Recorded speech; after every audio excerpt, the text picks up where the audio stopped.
Today's Gospel, Wednesday, January 7, is from St. Mark chapter 6, verses 45 to 52.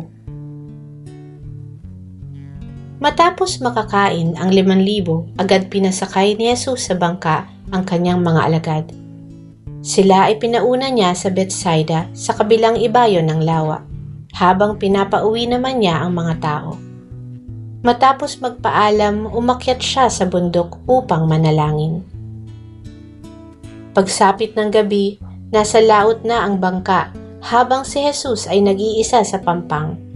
Nakita niyang nahihirapan sa pagsagwan ang kanyang mga alagad dahil pasalungat sila sa ihip ng hangin. Nang madaling araw na, sumunod sa kanila si Jesus na naglalakad sa ibabaw ng tubig. Nang malalampasan na niya ang mga alagad, nakita ng mga tao ito na siya ay lumalakad sa ibabaw ng tubig.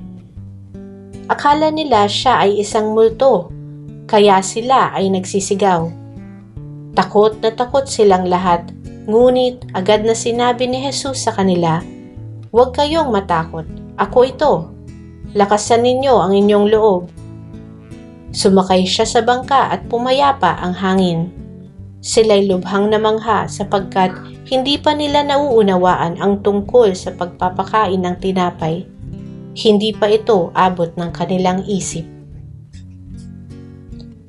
Ang mabuting balita ng Panginoon.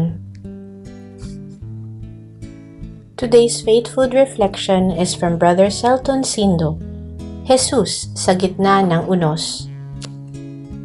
Ang ebanghelyo ngayon naganap pagkatapos gawin ni Jesus ang mahimalang pagpaparami ng tinapay at isda.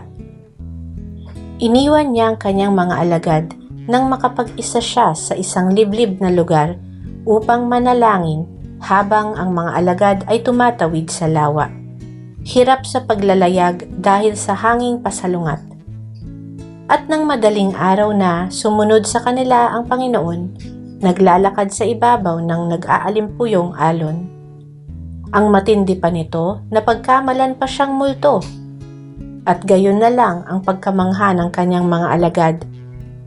Dahil nang si Jesus ay sumampa na sa kanilang bangka, ang unos ay dagliang humupa. Ating pagnilayan. Una, matapos ang matagumpay niyang misyon, nanalangin ang Panginoon. Nagagawa pa ba nating manikluhod sa Diyos sa kabila ng mga tagumpay na kanyang ipinagkakaloob?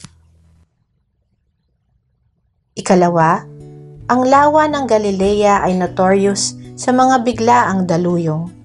Laan pa rin ba tayong sundin ang kalooban ng Diyos, mga hulugan man ito ng pagsuong sa kapahamakan dahil sumasalungat tayo sa mga pinahahalagahan nitong sanlibutan?